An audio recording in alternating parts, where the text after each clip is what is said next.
दोस्तों, एक बार भगवान श्री कृष्ण कहते हैं, कर्ण के जैसा दानवीर आज तक मैंने नहीं देखा। कर्ण की प्रशंसा सुनकर अर्जुन थोड़े से रुष्ट हो जाते हैं और कहते हैं, मेरे भाई युधिष्ठिर भी हमेशा दान पुण्य करते हैं।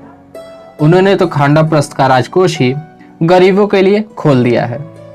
इसलिए मैं मानता हूं कि कर्ण से भी बड़ा दानी महाराज युधिष्ठिर हैं।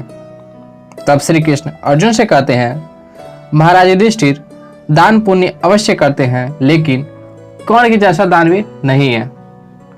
कर्ण तो दान करते समय कभी भी अपने बारे में नहीं सोचते।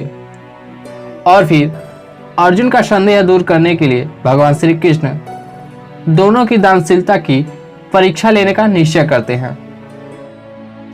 दोस्तों, वीडियो शुरू करने से पहले हम आपको बता दें, यह चैनल सनातन धर्म के प्रचार प्रसार के लिए बनाया गया है, जहां पर आपको सदा सनातन ज्ञान मिलता रहेगा। इसलिए आप सभी से रिक्वेस्ट है, इस चैनल को सब्सक्राइब करें और हमें सुझाव दें। दोस्तों, भगवान श्री कृष्ण ब्राह्मण का वेश धारण करके युधिष्ठिर के पास जाते हैं और कहते हैं, महाराज, हवन करने के लिए मुझे सूखी चंदन की लकड़ी चाहिए। तब युधिष्ठिर भंडार कोष से सूखी चंदन की लकड़ी लाने के लिए सैनिकों से कहते हैं। सैनिक अंदर जाते हैं तो उन्हें एक भी चंदन की लकड़ी नहीं मिलती।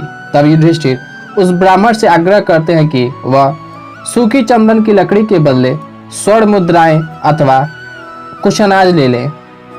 लेकिन वह ब्राह्मण स्वर्ण मुद्रा लेने से मना कर देते हैं और कहते हैं, मुझे तो बस हवन के लिए सूखी चंदन की लकड़ी की आवश्यकता है। अगर आप इसका प्रबंध कर सकें तो ठीक है, अन्यथा मैं इस दरबार से खाली हाथी लौट जाऊं। युधिष्ठिर उस ब्राह्मण को कुछ देर के लिए रुकने को कहते हैं, जिससे वह जंगल से सूखी चंदन की लकड़ी मंगा सके। सैनिक तब जंगल में जाते हैं, लेकिन उनको भी वहां सूखी चंदन की लकड़ी नहीं मिलती।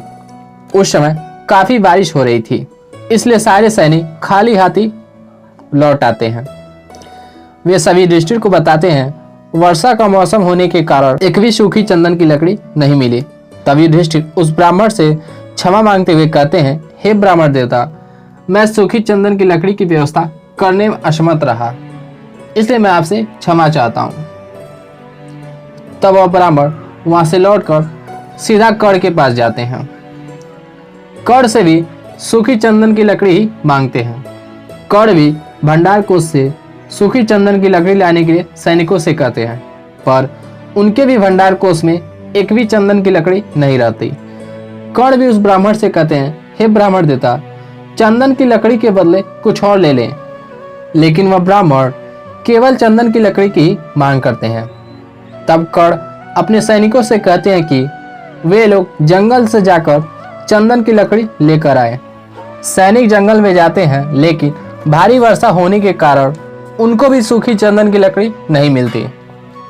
सैनिक वापस आकर कर्ण से कहते हैं, उन्हें एक भी सूखी चंदन की लकड़ी नहीं मिली। इस पर ब्राह्मण कर्ण से कहते हैं, कर्ण, क्या मुझे इस दरबार से खाली हाथ ही लौटना पड़ेगा? तब कर्ण अपने महल में जाते हैं और दरवाजे को तोड़कर ब्राह्मण के सामने रख देते हैं। दोस्तों, पहले के समय में दरवाजा चंदन की लकड़ी की बने होते थे। दोस्तों, इस तरह से बिना सोचे ही कर्ण ने अपने घर का दरवाजा ही तोड़कर उस ब्राह्मण को सौंप दिया।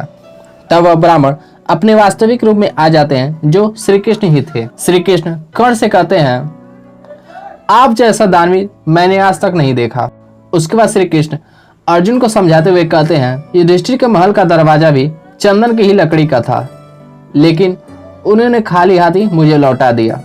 कर्ण भी चाहते तो मुझे खाली हाथी लौटा देते, लेकिन कर्ण ने ऐसा नहीं किया।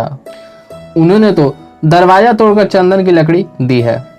वह दान करते समय कभी भी अपने बारे में नहीं सोचते। इसलिए कर्ण के जैसा दानवीर आज तक कोई नहीं हुआ। दोस्तों, कर्ण के बारे में आपका क्या राय है, हमें कमेंट्स करके जरूर बताइए।